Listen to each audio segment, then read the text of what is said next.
This is a conversation between Bingz Huang and Lucas Forstmeyer. And I would like to start with one thing that I am curious about, which is what brought you into business? Like, what was it that brought you into creating your own business? Okay, it all started when I was in my first job as an engineering related job in a huge aerospace company. And I was extremely unhappy. I was very unhappy and feeling unfulfilled through the job. And it was during that time when I accidentally discovered energy healing through learning this Usui Reiki during a holiday trip with my boyfriend.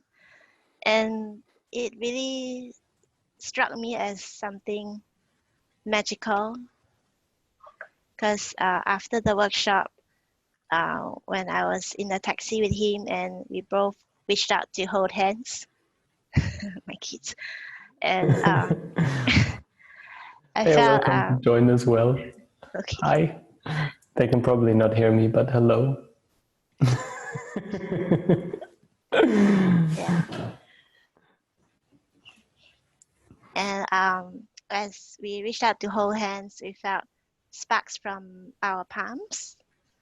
So that was my first magical experience of energy. And I love being useful through energy healing. So I used all a major part of my salary to keep exploring different healing modalities. And it made me feel like healing is the best thing ever. And everybody should be a healer because it's so easy. And that made me want to explore healing further. And at first I was feeling really insecure because I'm not sure how I will make a living as a healer. So I chose the traditional healthcare route where I studied physiotherapy, or some know it as physical therapy. And I got really unhappy because it felt so too structured, too logical to me. And I had to deny my intuitive side as I planned out the treatments for my patients. Plus, I was feeling so overwhelmed in the hospital that I had to quit this sponsored career. And after having kids, I felt that I really want to give myself a chance to explore healing, energy healing, as a business again, because that made me really, really happy and fulfilled. Yeah. So there was that moment of the sparks and the sparks flying. And is that something you experience more often, this energy or sparks, or was that kind of this one-time experience?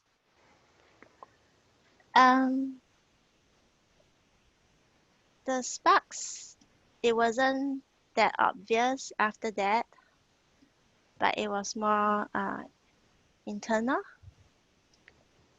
And I felt like I was traveling through like internal landscape of my clients.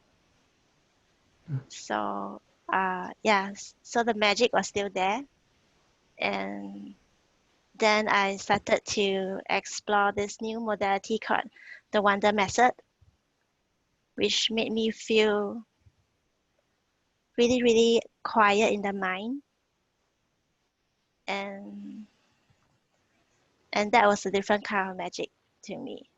So there was always the magic, but in a different form each time.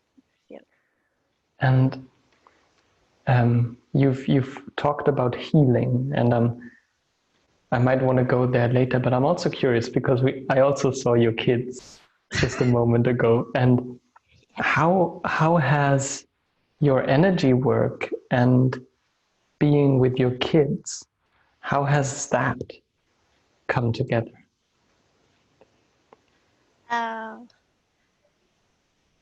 They are my most they're my most obvious trigger. So they really uh, they really bring out the worst in me and also the best in me. So healing helps me to come to peace within myself.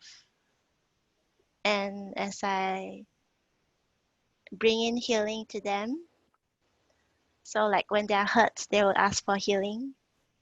And that made me so happy and really proud that I'm showing myself, my identity as a healer to them as well, and they see it as normal. It's a normal part of being their mom. So yeah, so that's How how I feel so far. how was that maybe for the first time when they asked for healing? Like, how is it to have that as just a normal part of being a mother? A really great sense of accomplishment. Yeah, because I when I first became a mom, I wanted to sort of stop thinking about healing, just to deny that altogether, because now I'm a mother. Now I need to do something practical and focus on caring for my child. But I became very, very depressed, and I even had to see a therapist. Yeah, I felt very shut down. And during that time, I went back to request for healing session from my teacher again. And yeah, it was a really magical experience that made me long to return to it. Yeah, so it's a great sense of accomplishment. And I feel that having kids helped to ground me, because now my healing is not airy-fairy like before. That's how I sense, but more practical. It has to benefit your everyday life. Yeah. So grounded, but also this aspect of it's just a normal part of you. It's a normal part of your identity, of your life. Yeah. Yes. Yeah. Would you say that through exploring these energy modalities that you've developed sensitivities that you didn't have before? I felt that energy healing has made me realize that I've always been sensitive, but I've sort of blocked it. So during my first few workshops that I experienced, I kept crying and I didn't understand why. And I wasn't even thinking about anything negative. So that made me realize that I was really storing a lot of energies that perhaps didn't belong to me. And through human design, I found out which aspects that that I am sensitive in. So that's very enlightening for me. Yeah. And how is that sensitivity? How is that with your children? How is it to be sensitive with your children? How is it to be maybe aware of their energy? How does that impact you as a parent? Wow, the biggest impact is I tend to amplify arguments. tend to amplify their fights. So if I react, then it would be I will be a lot angrier than them. So I find myself lashing out and feel really, really guilty because before being a mom, I used to be really, really gentle, and I don't argue much. I don't explode. So the first few years were really tough because I didn't understand why till I explored my human design charts. So it seems like actually through being a mother, you got to see aspects of yourself that you didn't see beforehand. And we're like, oh, Yeah. that's part of me too. Yeah, I feel like being a mom has pushed me past my boiling point. Mhm. And after the cool down, I realized and I start to empathize with myself that this is the invisible challenge that I have been through that others wouldn't probably understand why, because I wasn't on the outside. I didn't It doesn't look like I'm doing much. Like I'm not being the multitasking mom, the super mom, trying to do everything at once. And so it can seem really bizarre that I feel so trapped and overwhelmed. Yeah. So now I understand why, and I really empathize with other moms as well. Yeah. So this journey of being a mother has really been very much an internal journey for you as well, of what does Yeah. this show me? What do I learn about myself? And Yes. does it seem to you like you have found new ways for yourself of being with being a mother, of uh, taking care of yourself?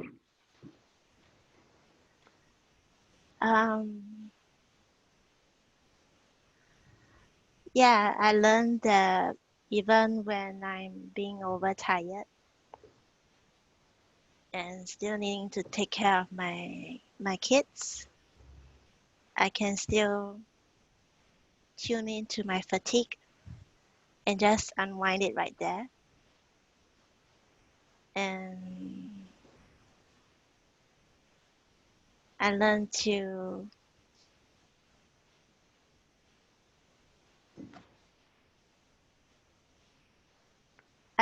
become curious with them.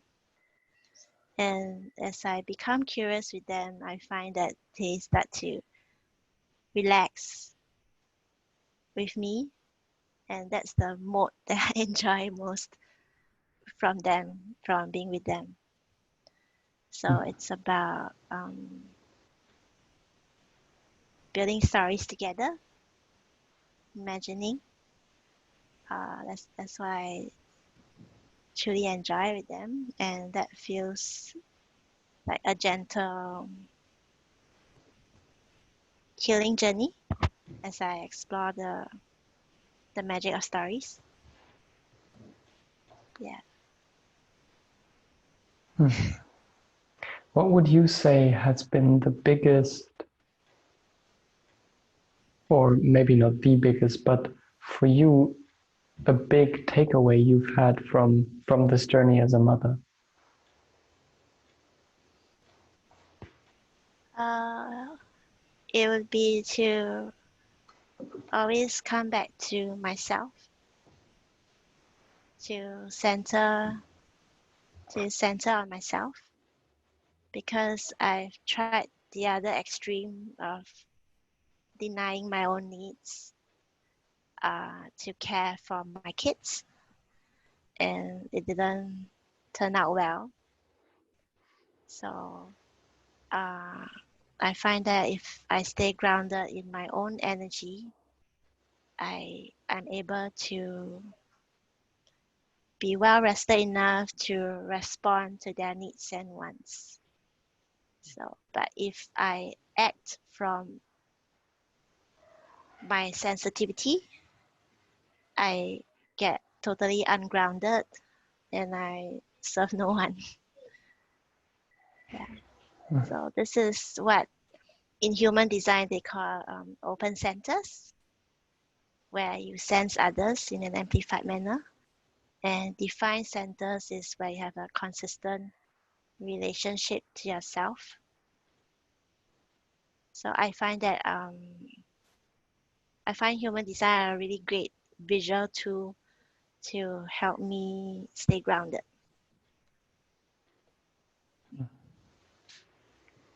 Yeah, so thank you. Those were 15 minutes already. Okay. And for the next 15 minutes, I just want to really invite you. This is time for you, time for something you're thinking about in your life right now. And I'm here to listen. I may ask a few questions here and there, but it's really about what is something you're currently really exploring in your work, in your life, something that you're thinking about. Okay, so in human design, there's an energy center that I'm really fascinated about. It's called the identity center, which is the center of self, of love, and direction in life. And I find that recently I tend to attract people who are open in their identity center. So which means that they don't really have a fixed identity and they are free to change who they are uh, at different points in their lives. They are great at blending with other people, but sometimes the challenge is that they get lost in other people. They tend to feel their identities merged. And they can feel really lost and insecure, not knowing who they truly are because they don't have a fixed identity. So I find this really fascinating. It's like you're a mini god because you're like formless, but you can sort of choose a human and connect with that person's sense of self and sort of test it out for yourself and explore. So it's like a mini god trying to experience human life as he or she connects with other humans. So it feels that way to me. So it's this sense of, if I connect to you with an open identity center, I take on things from you, kind of just trying them on, or how do you experience that? So for me, I have a fixed identity center, Uh, but through what my clients say, it feels like they sense who this person actually is, their soul self, and they kind of feel like they're merging with that person. Yeah, so it feels very magical to me. And also the quality of love, how they are sending love, it gets magnified in that person with an open identity center. So if I'm a loving person, she will sense that love in an amplified manner and feel really overwhelmed by that love. So so one of the clients was saying that even though her parents said that they loved her at first sight, like after she was born, and there was so much love for her. She actually felt ashamed. I think probably because it was too overwhelming for her. Yeah, so yeah, it's quite interesting to have that And experience. yeah, and what about this open identity center is it that you're fascinated by? What about that? It really feels like you're like a mini god, and now that I'm saying it, it actually connects to I'm being reminded of so this I went through deep hypnosis with a classmate. So we learned hypnosis and we tried on each other. So when I was put under deep hypnosis, I didn't experience a past life, but I saw myself as like a mini god, and I could create really fascinating scenes of life at just a flick of my fingers, and but I would get bored easily, and I would just tear off the page and recreate another reality because I was just observing, I wasn't in it.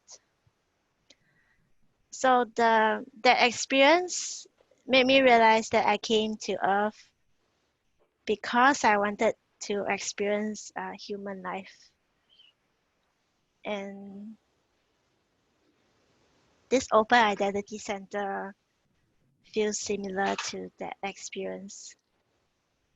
So sorry. Another open identity center. Not yet fully there.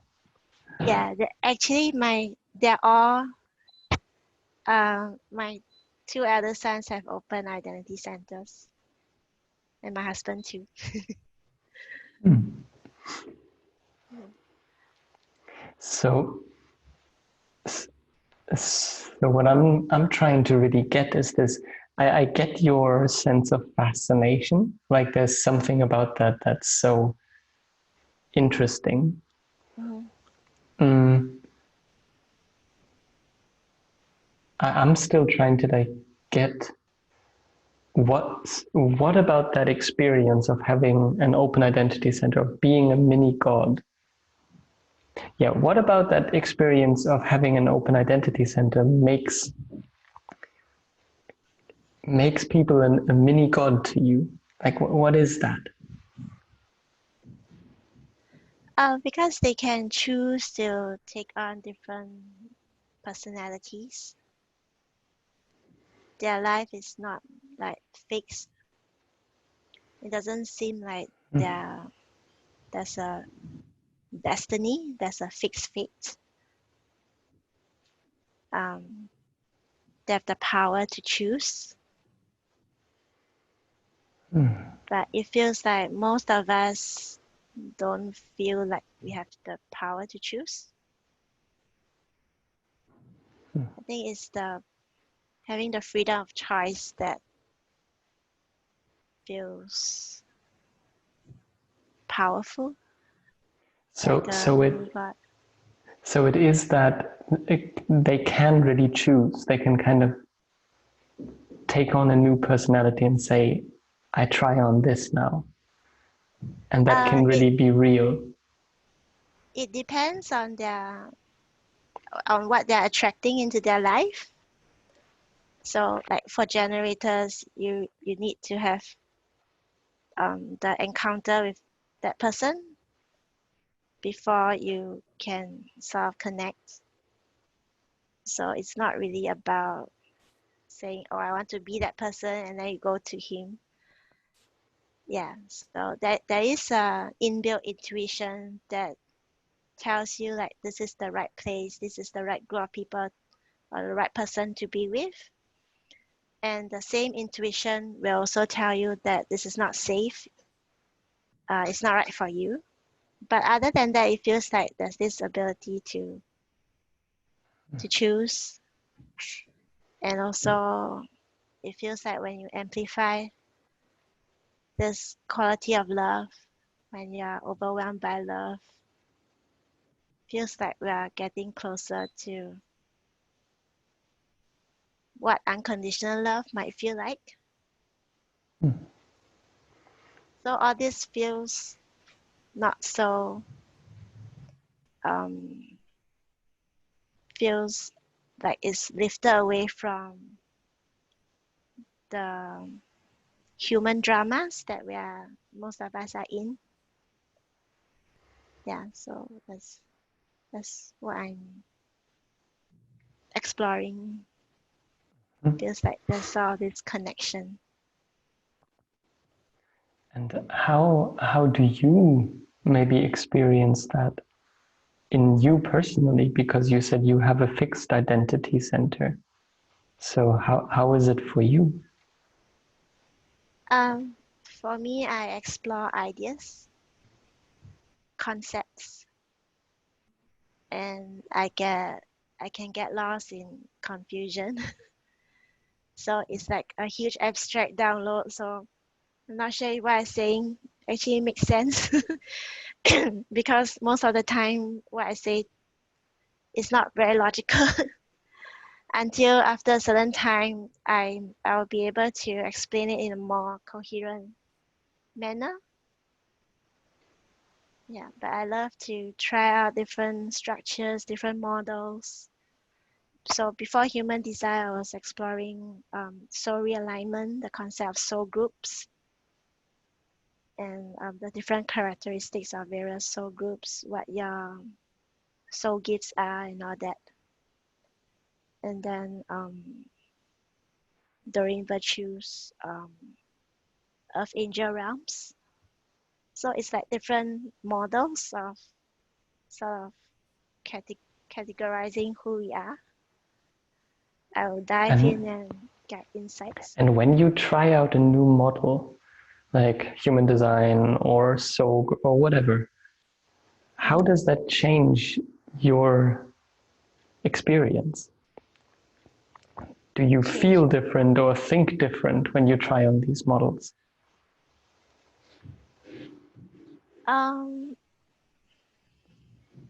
I think what attracted me to these models is to be able to feel the magic of being human and also be able to connect to the higher perspective of my everyday troubles. So I think that's what they're helping me with. So and I do see the connection like from human design and soul realignment. There are some similarities. So it sort of builds upon it as I get to experience more models. And yeah, I like to know that we are not just living, breathing, eating, working, sleeping. That there's something more to that. I had a deep fear of death once because I was asthmatic. So when I was a child, I had a lot of episodes where I felt I was going to die. So I think perhaps that's what keeps me fascinated about life. To know that there's something that continues even beyond life. And I need not be afraid of death. Nobody needs to be. Yeah. Can you go back? Sorry. No problem. Like it seems like they're quite curious about what's going on here. Yeah, they like my nightly meetings. So the thing I'm taking away from what you're saying is this kind of question of how different people are exploring and experiencing life. And that for you, it Yes. seems to be a little bit about, oh, there is this model. And if I have this model, then these things make sense and I can explore this. And that your Yeah. sense is that there are these people with the Open Identity Center who literally explore it through kind of becoming a different person or becoming a different identity. And that is really the way they can explore life. Yes, that's how I feel can be an empowering perspective for them. Because some of them do feel lost. Like they can't really have a good grasp of who they truly are. Yeah, so that's what I hope to inspire them with.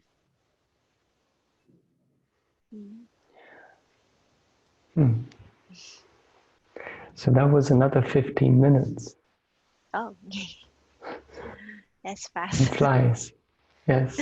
Thank you very much for sharing that. And Thank you. I can really resonate with this idea of, or this question of, how are different people exploring life? And maybe there are even some people who are not really exploring life, but who are here for something different. I don't know. Like, yeah, I like the question and this shift in perspective. Thank you. Yeah. So So it's my your turn. turn. You can ask me whatever you want. Okay. So for your chart, I see that you have a defined will, and very few people have a defined will. So what I know from having a defined will is that you know what you need and want, and when you're able to satisfy your needs and wants, you have the resources to serve your tribe and community. So are you aware of your needs and wants? I think most of the time, yes. So first thing I have to say is I really don't know a lot about human design. I kind of know that there's this chart and that it has these weird symbols, and there are some symbols with colors in them and some without, and like that's roughly my knowledge of human design. But Okay. I'm happy to answer your questions. I just want to be clear that I'm absolutely not knowledgeable in this field. Okay. But I think most of the time I'm pretty aware of what I need and want. I think that sometimes causes actually problems in my life because other people who are not aware of what they need and want can have a problem with me being really clear and strict on, this is what I want, this is what I need. But usually I am, yes. Not always, but usually.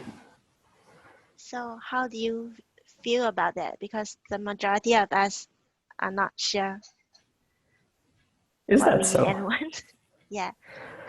Only around 30+% are defined in the will center.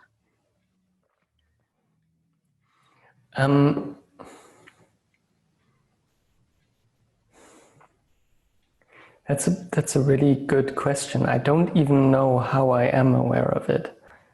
I think most of the time that's not even a question. Most of the time it's like, so I have it sometimes with my partner, with my girlfriend, who who sometimes can find it a bit difficult to know when she's hungry or whether she is hungry or not. And I'm always like, when I'm hungry, I'm hungry. Like, what else is there to it? So I think on one level it's really quite it's just what's there. It's just that I'm aware that I want this, and I know that it is different for other people. But it's not like it's a process. It's not like I'm having this list of, oh, would I want this? Or would I want this? And that, but it's more like, I want that. Quite direct in a way. Okay. And are you comfortable with expressing what you want? You need? Not always. When I know that what I want to express will not be kind of liked by others, because I sometimes know that I want something where I already know other people don't want to do that. I find that tricky, but usually I'm quite okay. Like I'm quite okay with saying, hey, I need to go home now, have fun at this party, bye. And I just leave. And Okay. yeah. Okay. Yeah, I've always been curious to know the other side. And do you have this profile? So profile is like the costumes we wear and how we learn things and how we relate to other people. So you have the 1-3, meaning that the line 1 is about building a really deep foundation in this knowledge base that you want to share and teach. So do you know what that foundation is that you're building? Or is it a lot different topics?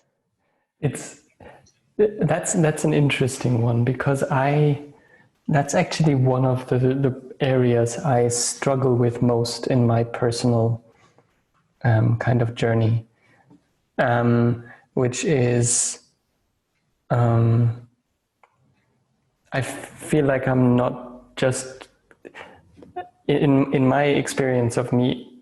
I would like to just be like, I am an expert in this, and this is what I'm doing. But the way, if I try to do that, I feel like I'm dying inside. So what I do is I'm all over the place, and I need to be all over the place. If I don't do like 3, 4, 5 projects at once, I get stuck. So I am building kind of different skill sets that I think for many people would even be very unrelated.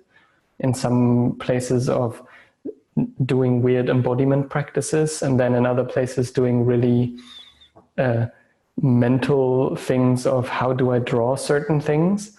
But in my world, they are connected. And I feel like I am trying to build that place where they are all overlapping.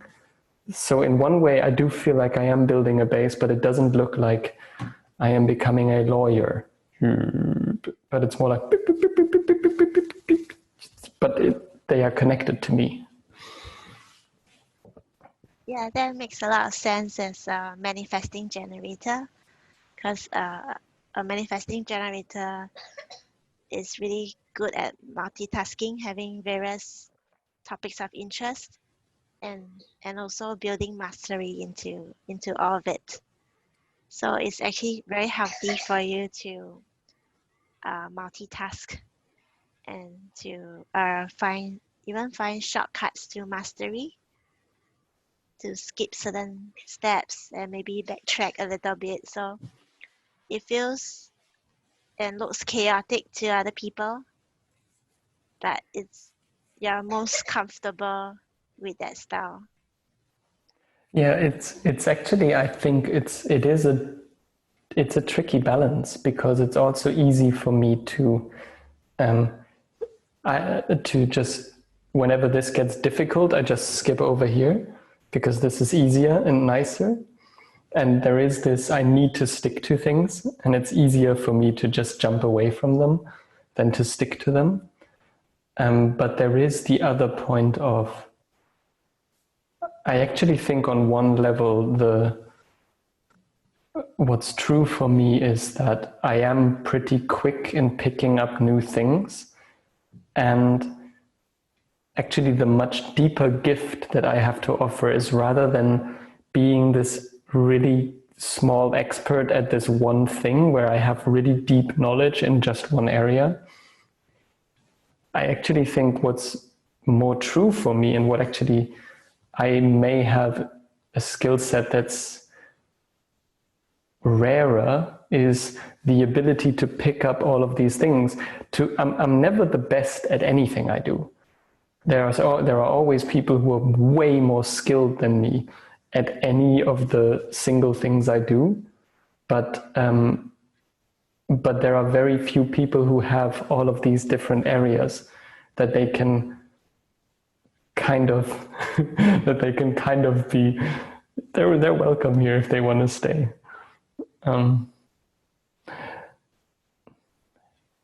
Hello.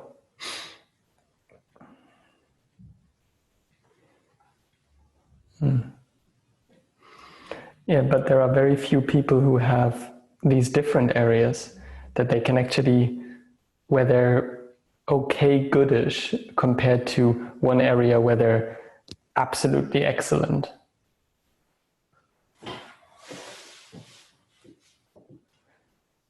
I don't hear you right now. Sorry. There you go. I muted myself. Yeah.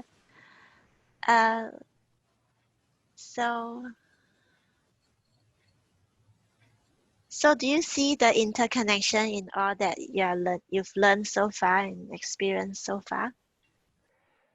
To some degree, yes. I can see that in some areas I've learned things I don't use anymore, but certain skills I still use. And I can also see the development that I've taken personally through it. Okay. There are also absolutely areas where I can already see the connection, but I'm not able to manifest that connection yet. So I may have certain topics where I know they are connected, and I know actually to do both of these correctly, they need to come together, but I can't do that yet. I can only kind of do this, and I can do this, and I hope that one day I'm able to do this, like to bring them together, and I know that this is the way it should be, but I'm not there yet. So I have quite a lot of these things where whenever I try to do this, it's like, it doesn't work. So that's a little bit how I feel most of the time.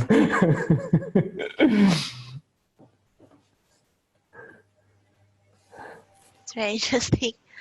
And you also have quite a variety of experiences you've been through, like studying with a Sufi master, right? Is that right? Mm-hmm.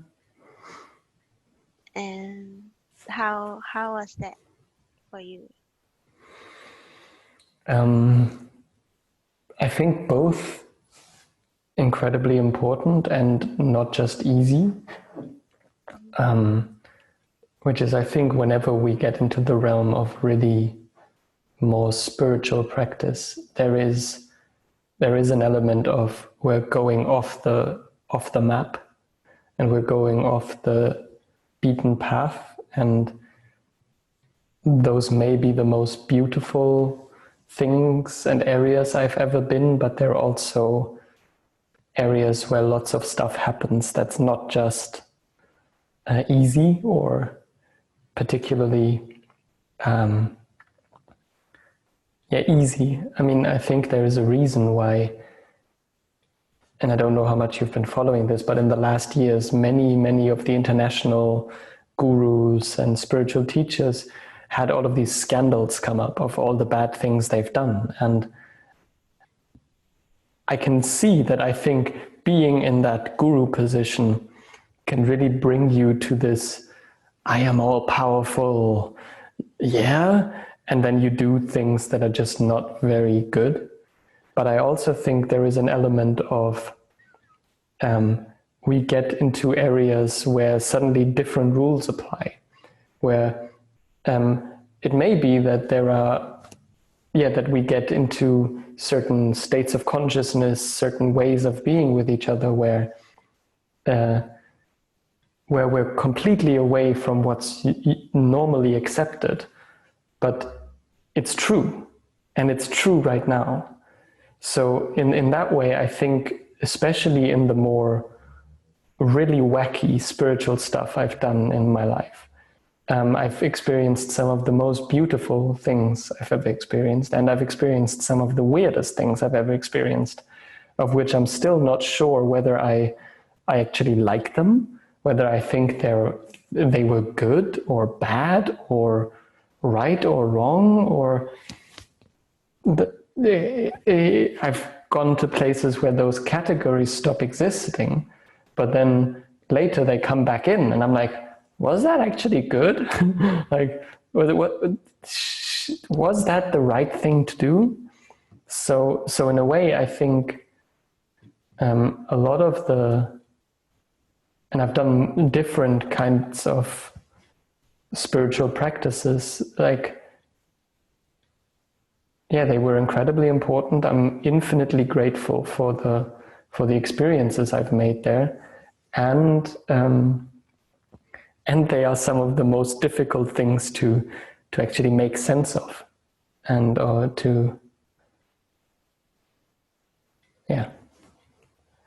maybe that's because you asked how that was. So I think I was trying to respond to how that was, realizing it's really difficult to say how that was. So you've experimented with various spiritual approaches. Mm-hmm. And are you still experimenting or with something else? It's actually in these past roughly 2 years, I've done way less. It's quite sweet seeing them. Oh,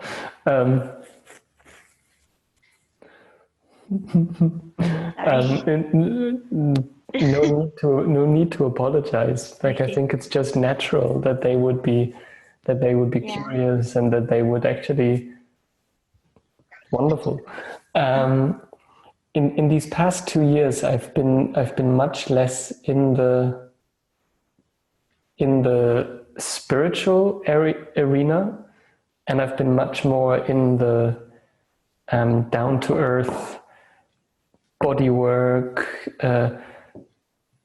realizing how important daily structures and daily rituals and building a business, and how that's in a way very different than the everything is expanded, but that doesn't mean it's less true, and that doesn't mean it's less important. It's just a different kind of truth. And it seems like right now I'm much less drawn towards an opening.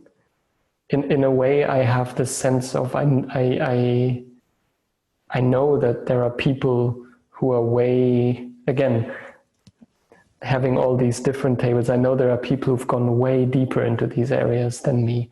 I know there are people who have insights that I can only dream of, but I feel like I'm roughly oriented in those areas. And right now it seems like what I'm drawn to and what I'm inspired to do is really to build my life and to get real and to take care of this and to take care of this. So that's much more where I am right now. And it doesn't feel like it's not spiritual. It just feels like it's less about this exploration of the infinite or something like that. That was the end of our 15 minutes, by the way. Oh, okay. That's nice. It goes quick, though. Thank you. Yeah, thank you very much. I really enjoyed those questions, and if it's okay for you, I would really love to take these last 15 minutes to kind of think together about something, because this is something I am really thinking about, and it's something you've brought up with the human design, and kind of telling me on the human design chart, you have this. So this is a question I have for you. Okay. Which is a question that I personally have, is this point of, to me it seems really obvious that people are built differently. So people come to this planet and they are equipped with different stuff. Some people come to this planet and they're incredibly sensitive. Other people come and they're not as sensitive. Some people come and they may have something that we could call intelligence, like they're super quick with their mind. Other people don't have that in the same way, but they have other gifts. So people are different. And I, in my words, I call that we are built differently. We're also kind of meant to do things differently. And I'm just so fascinated by the fact that there are these systems like human design that basically say, give me your date of birth and I will tell you how you are built. So the thing I think I'm still really wrestling with is this. On one level, I can look at human design and I think, for instance, what you shared with me about my chart, even though I have no idea of this chart, for instance, this aspect about, do I know what I want? Usually I do, yes. Like, other people don't. I also get that. How is that related to my chart? And how the fuck does that have anything to do with where I was born and when I was born? And how does anybody think that they could look at the chart and know anything about me? So it's this sense of, how are we built differently, and how on earth would there be charts that can picture that? So that's kind of the question I'm wrestling with, and I would love to hear your take on it. I really have no idea how that would work. But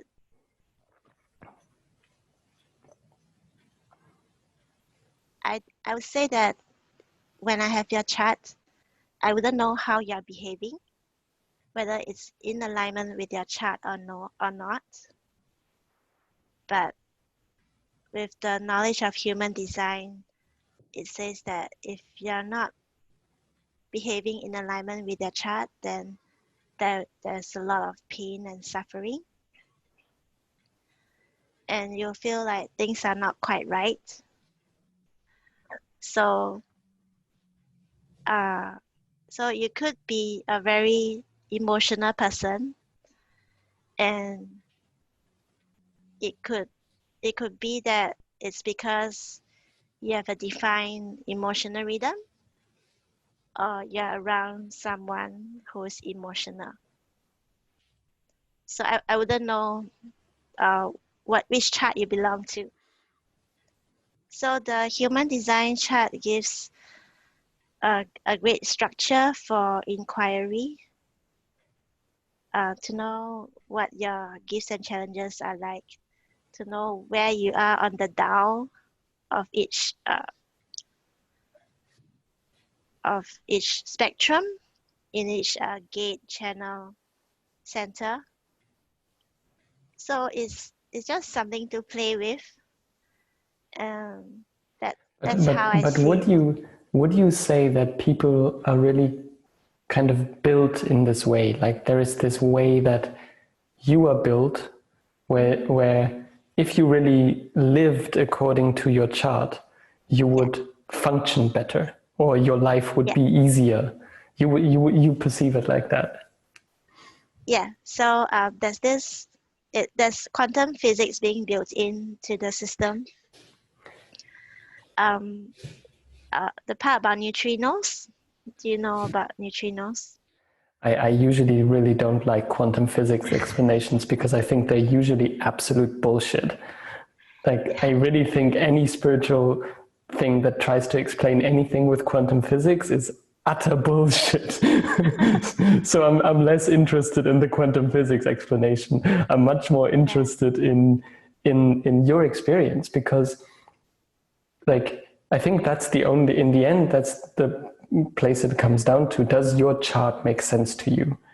And does it make sense to you that if you meet other people, that looking at them through that chart really makes sense, and that you have this, and is there, for instance, anything about your chart where you have the sense of, that doesn't make sense? Or how is that for you?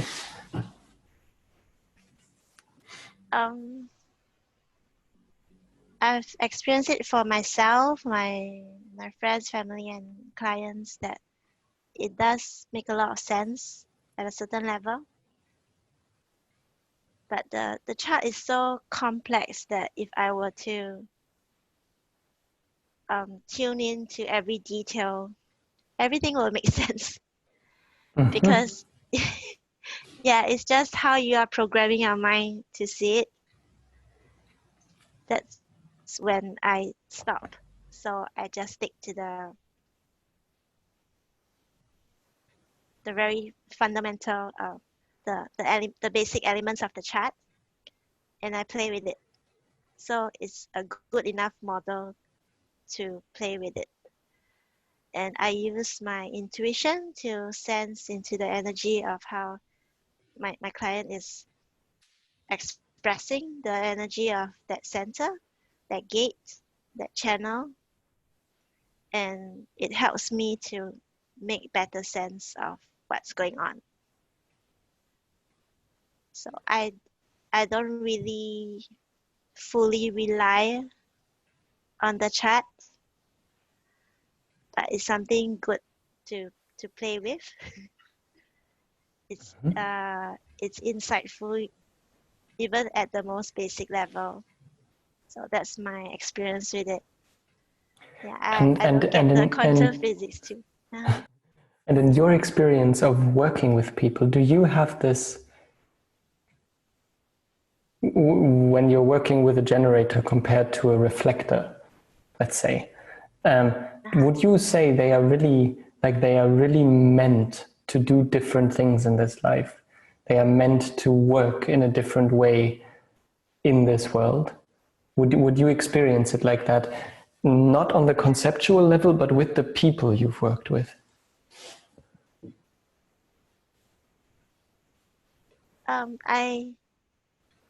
I do ask them how they resonate with their chats, and they usually say yes. Even those who have for most of part of their life just gone, they just did what the majority of them just behaved according to majority, but later on they found that they belong to 20% who are here to guide and manage others. And when they have that insight, it really clicks for them. And you can, I can sense their burnout, their pushing, and their suffering in trying to be one of the majority. So on that level, I resonate with the truth of the chat.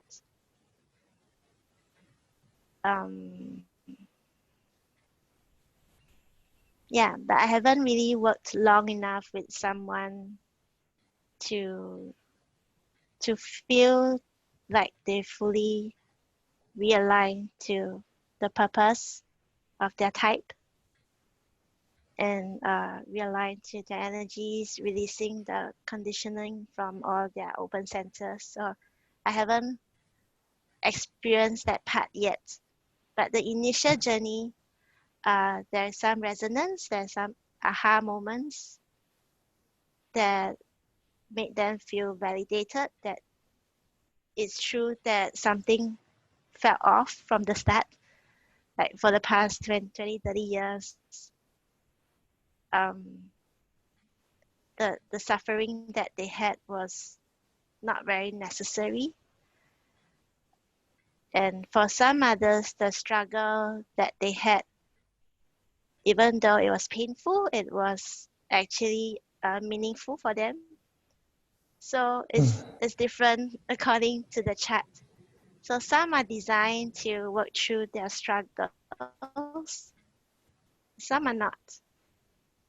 So they could have the same type of life, but when you're not aligned to the chart, you'll feel the pain and suffering that feels wrong, that feels off. So that's why I sense about through my experiences in human design and working with clients.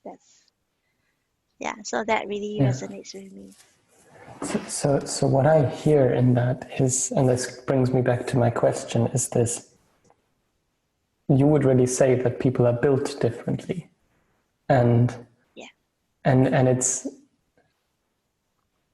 I find that such a fascinating, even just that as a premise is so fascinating. This sense of we're built differently, we have different strengths, different weaknesses, different ways the energy should move in our system or can easily move in our system, and that the more I can have a life that orients towards the way things naturally move in me, and that avoids getting me into situations where I have to do things that are not easy for me on this energetic whatever level, then I will have a life that is easier and that is at the same time potentially much more meaningful, because I actually live according to how I'm built. If I have a pen, it's much easier to write with it rather than to try and hammer nails in with it, because that's not the way it's built. So it's this would then bring about this question of how much of for instance personal growth is about actually figuring out how are you built and then living in accordance with that, and how much of it is actually about releasing old pain and then being free to live the way you want, which could then again be actually living the way you're built. So maybe in the end that's not that much of a difference. But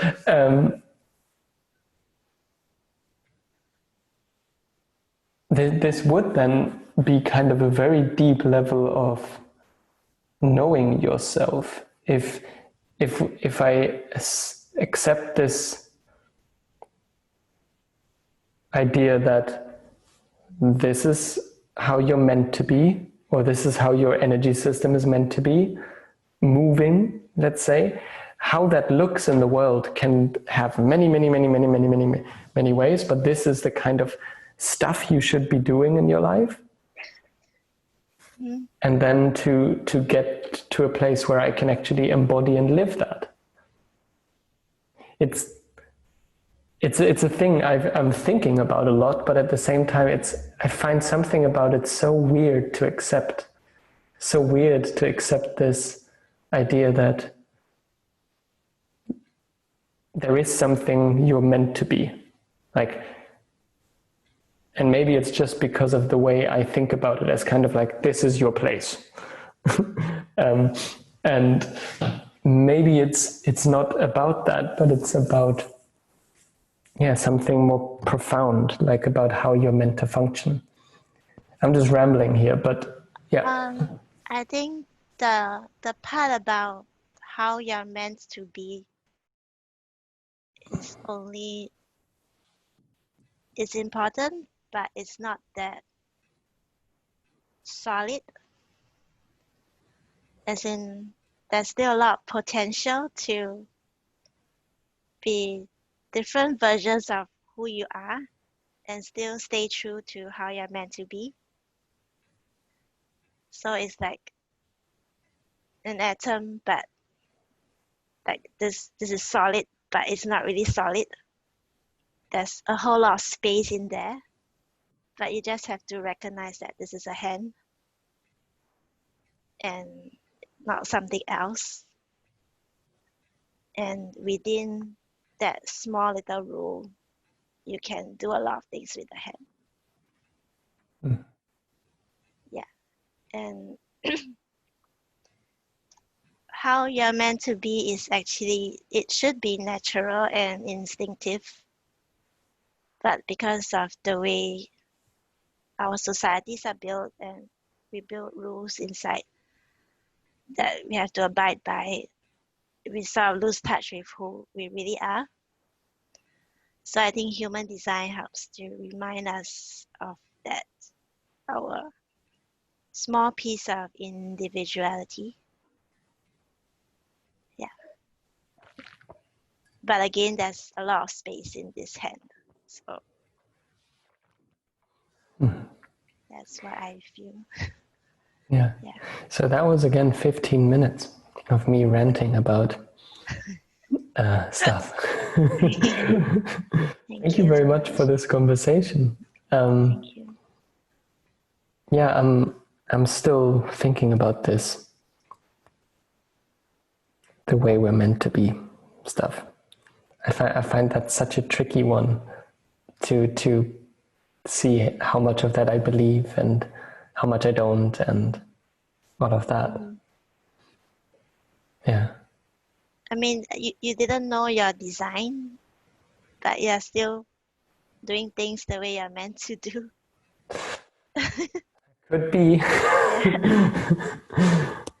Yeah. Yeah. So some of us just need reminders. That's all. That's how I feel. Yeah. Thank you. I hope what I said makes it's coherent enough to. Yeah, it was. Yeah. I'm gonna close this conversation now. Thank you very much to you.